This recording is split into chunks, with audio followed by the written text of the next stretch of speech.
পানি দেন, ধান গাছটা জিন্দা হইব। আমরা ইমানের আমলের কমতি, ইমানের আমলের যে বৃক্ষ গাছ আছে, এই গাছের পুরার মধ্যে পানি দেওয়া দরকার। এই পানি দেওয়া হইলো মাহফিল যখন হবে, মাহফিলে এসে যখন কোরআনের কথা সুন্দর, হাদিসের কথা সুন্দর, হক্কানে আলেমদের জবানে কথা সুন্দর, তখন আপনার ইমান আমল নামক বৃক্ষরা জিন্দা হবে। ঠিক কিনা বলো? আমরা তো জিন্দা হবে না। এখানে মাহফিলে আসতে হবে। দেখছেন না গত ভিউতে, গত কয়েক মাস আগে আমাদের দেশের মধ্যে এমন একজন জালেম ছিলেন, নাস্তিক, যারা মাহফিল বন্ধ করার জন্য সচেষ্ট হয়েছিল। আমরা স্লোগান দিয়েছিলাম, তুমি মাহফিল বন্ধ করবে সংসদে বসে, আমরা মাহফিল মসজিদে করব, মাদ্রাসায় করব, গাছতলায় করব, বাড়ির ওখানে করব, ঘরে করব, কিন্তু মাহফিল বন্ধ করা নাস্তিকদের পক্ষে সম্ভব হবে না, সম্ভব হবে না। ঠিক কিনা হচ্ছিল? পারবে মাহফিল বন্ধ করতে? পারবে না।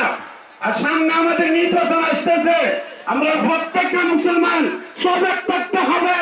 ইসলামী দল যদি প্রার্থী হয়, আমরা তাদেরকে সাপোর্ট করে একটা ভোট দেওয়া। ঠিক কিনা করে কর। ইসলামী দল যদি তাকে প্রার্থী হিসাবে, আপনি অন্য দলদেরকে যদি প্রার্থীদেরকে ভোট দেন, এটা আল্লাহদের সহ্য হবে না, সহ্য হবে না। হাসরের মাঠে যদি আল্লাহ আপনাকে জিজ্ঞাসা করে, ইসলামী দলের প্রার্থী একজন আলেম প্রার্থী ছিল, তুই উত্তর দিলে না কেন? উত্তর দিতে পারবেন না। ঠিক কিনা জুড়ে কম। আমাদের বিষয় চন্দ্রের ইচ্ছা, উনার ইচ্ছা হলো ওয়ার্ড ভিত্তিক মেম্বারের প্রার্থী দিবে, ইউনিয়ন ভিত্তিক চেয়ারম্যানের প্রার্থী দিবে, উপজেলা ভিত্তিক এমপির প্রার্থী দেবে।